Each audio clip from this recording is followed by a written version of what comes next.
Headlines are bleak, folks. I want to get into something a little bit controversial, kind of maybe just get you thinking right here quickly on a Monday morning, because I want to tell you why the world, most specifically your world, your American world, has pretty much gone to shit at this point. I want to tell you why things have lost their value, why almost everything has lost any sense of importance, any meaning.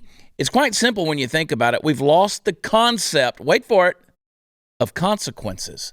No one pays any consequences for their decisions anymore. Our idea of justice has been so perverted in the name of ideology and political correctness that individuals are no longer allowed to truly reap what they justly sow. In the name of progress, we allow people to run roughshod over our values and the things that should be honored and respected. When people trample on those things, there are no consequences today.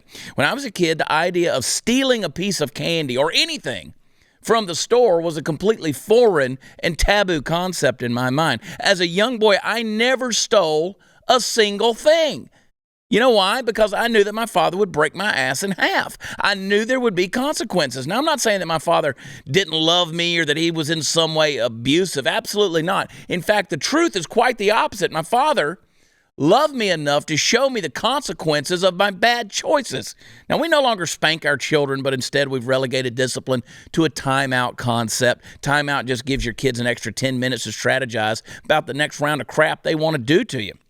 This whole notion of love your kids for who and how they are is wrong. Discipline, folks, is not a bad word. Why don't you try this? Love your children into becoming who they were created to be, men and women who take responsibility, care for their fellow man, and actually make a difference in the world in which they were placed. And let me be clear, I'm not advocating for you to have an opportunity to just beat your children every day. I'm not advising that at all. Discipline and consequences aren't just about corporal punishment and violence. It's about changing a mindset. This is why cancel culture is not a consequence, but it's nothing more than a timeout writ large across modern society for you adults. And we aren't interested in facing opinions or ideas or convictions that we may disagree with, so we just cancel them. We don't want to engage for the purpose of changing a mindset. We just want to hit Control-Alt-Delete and eradicate everything that's different from our way of thinking. We've become a soft society, folks. We've allowed lawlessness into our lives, all for the sake of not wanting to look like we're mean. Once upon a time, when people broke the law, they were shamed. I'm not personally pushing for us to start back to sticking poor guilty saps in the stocks for public humiliation on the town square. I'm not saying we should burn people at the stake, crucify heretics, or even make someone wear a scarlet letter. But do you think we could at least make people understand that there are humiliating and costly consequences to their stupid actions? Politicians and tax collectors, they were tarred and feathered. Horse thieves were hung from the nearest tree. If someone broke into your house, you shot them dead. That was it. Game over. They came, they hauled the body off, and you went to bed.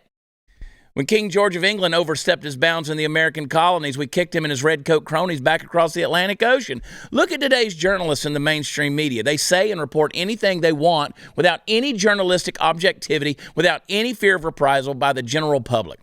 Look at the false courage that's created for the keyboard warrior troll in today's internet age. They can say almost anything they want to say without any fear of reprisal or actual discovery. There's no consequences. No one there to punch them in the throat like they rightly deserve. And in light of all its exposure and exhibitionism, the internet has actually created an enormous cesspool of anonymity. People just hide there.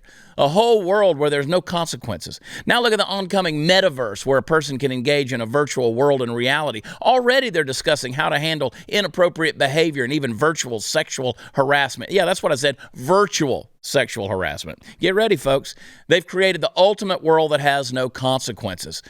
Consequences, folks. I want you to think about it. When you hold people to a standard, society has the environment whereby it can flourish and succeed. We have to remember that crisis moments provide opportunity for growth and progress. Or in short, crisis moments simply provide opportunity.